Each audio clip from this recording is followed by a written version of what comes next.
Assalamualaikum warahmatullahi wabarakatuh. Selamat datang di Portal Nusantara.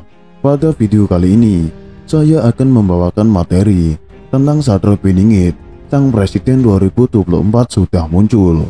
Seperti banyak yang disebutkan bahwa sosok Satrio Piningit penuh selubung misteri, dan kita pun tidak tahu kapan sosok yang dirindukan akan nongol, menampakkan diri, atau malah kita tidak tahu dan tidak menyadari bahwa sebenarnya ia sudah muncul dan berada di tengah masyarakat.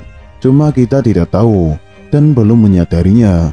Pastinya sang Satrio Piningit itu bukan hasil karbitan pencitraan. Ia lahir secara alamiah dari sebuah perjuangan panjang dalam upayanya menegakkan kebenaran, keadilan, dan kebajikan. Siapakah sosok Satrio Piningit itu? Jawaban atas pertanyaan ini memang selalu ditunggu di setiap perbincangan zaman edan, termasuk siapa sejatinya Satrio Piningit, Satrio Pinili yang akan terpilih menjadi Satrio Piningit Notonegoro dalam suksesi kepemimpinan nasional mendatang. Bahkan ada saja dengan segala semiotik, atribut, dan pernak-perniknya, seseorang mengaku-ngaku, membaptis, atau memproklamirkan diri. Figurisasi Satrio Piningit itulah sah-sah saja. Sementara itu, untuk menebak apa dan siapa sejatinya Satrio Piningit yang sejati, sebagaimana digambarkan dan disyaratkan tidaklah gampang. Perlu penerawangan lebih lanjut, penelitian, termasuk rekam jejaknya ditelusuri. Di Susetro Denjen Al-Arif dalam bukunya berjudul Satrio Piningit menyebutkan bahwa sosok Satrio Piningit sangat sukar untuk digambarkan secara pasti, sebab orang akan selalu mengejar gambaran yang pasti. Asal muasalnya, siapa orangnya, kiprah dan rekam jejaknya, sehingga tidak spekulatif. Pastinya, kita tidak ingin terkecoh oleh Satrio Piningit abal-abal atau kaleng-kaleng yang sengaja mengaku-ngaku dan membaptis diri sebagai Satrio Piningit dengan segala semiotik, atribut pernak-pernik pencitraannya. Sosok Satrio Piningit tidak akan tampil menampilkan diri. Namanya juga Satrio Piningit, keberadaannya pun banyak diselimuti misteri, sehingga banyak orang yang berspekulatif tentangnya. Tak heran bila ada banyak orang dibikin penasaran untuk mengetahui main tebak, bahkan asal main tebak siapa Satrio Piningit.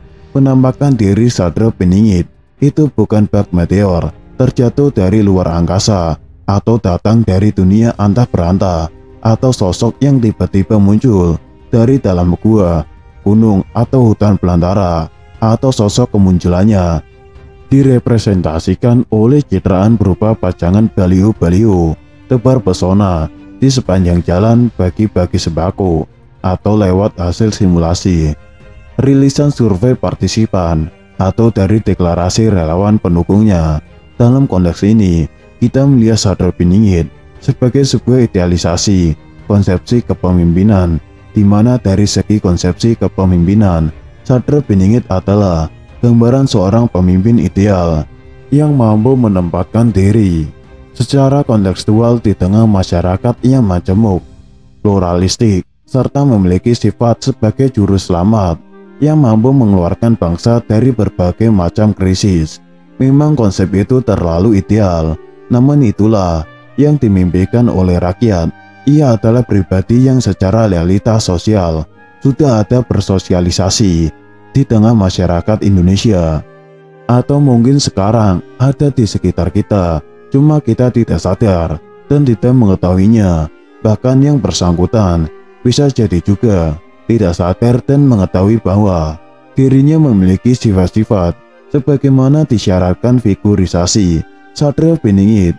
Adapun seorang Satrio Piningit sejati tidak akan mengaku-ngaku, membaptis diri, atau mendeklarasikan diri, apakah lewat perantara relawannya atau lewat pajangan baliho bahwa dirinya Satrio Piningit.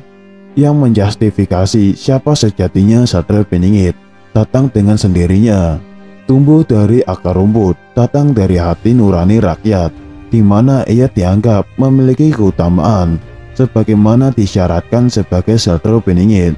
Di buku berjudul Satrio Piningit, menanti sosok Ratu Adil menuju zaman keemasan Nusantara. Djoko Suud Sukahar menyebutkan bahwa perjalanan untuk menjadi Satrio Piningit melalui proses yang panjang, bahkan melewati penggoblokan yang bersifat metafisis. Menurutnya, sang Satrio Piningit ini pun akan tampil secara mengejutkan di saat-saat krusial. Tinggal bagaimana secara intuitif lewat bahasa rasa kita diajak menerawang, menyingkap, termasuk disertai membaca rekam jejak dari 7 nama yang saya sebutkan di buku Sang Presiden tahun 2024, menerawang figurisasi Satrio Piningit Notonegoro dalam perspektif Ratu Adil Jayabaya dan filsuf Raja Platon yaitu Prabowo Subianto, Puan Maharani, Ganjar Pranowo, Anies Baswedan, Gatot Nurmantio, Susi Pujiastuti, dan Rocky Gerung. Adakah di antara mereka yang secara personality mencerminkan figurisasi Ratu Adil sebagaimana yang tersurat dan tersirat di Haramantuka Jangka Jayabaya? Adakah di antara 7 nama tersebut sosok ideal pemimpin atau penguasa Kalos Kagatos sebagaimana digambarkan dalam filsuf Raja Platon di buku Politeia The Republic lewat bahasan buku Sang Presiden 2024? Pembaca diajak membaca sekaligus menerawang siapa figurisasi calon presiden mendatang yang dalam perspektif filsafat politik Ratu Adil Jayabaya dan filsuf Raja Platon. Paling tidak ia adalah sosok Satrio Piningit, Satrio Piningit yang terlayak terpilih dan dipilih di Pilpres 2024 sebagai Satrio Piningit Notonegoro. Satrio Piningit adalah sosok yang dikisahkan oleh Prabu Jayabaya, salah seorang raja yang pernah memerintah di Nusantara Indonesia, yang diyakini oleh masyarakat Indonesia memiliki kesaktian atau linui pengetahuan melebihi zamannya dan masih dipercaya hingga saat ini oleh sebagian besar masyarakat, khususnya di Pulau Jawa, secara turun-temurun dari leluhur dan nenek moyang mereka terdahulu. Dikatakan bahwa Satrio Piningit sebagai putra Batara Indra berparas seperti Kresna, berwatak seperti Baladewa, dan bersenjatakan Trisula Weda. Kemunculannya juga dikatakan dalam kisah lain oleh seorang raja terakhir dari kerajaan Pajajaran, salah satu kerajaan di Nusantara, bernama Prabu Siliwangi, sebagai seorang bocah angon atau anak pengembala.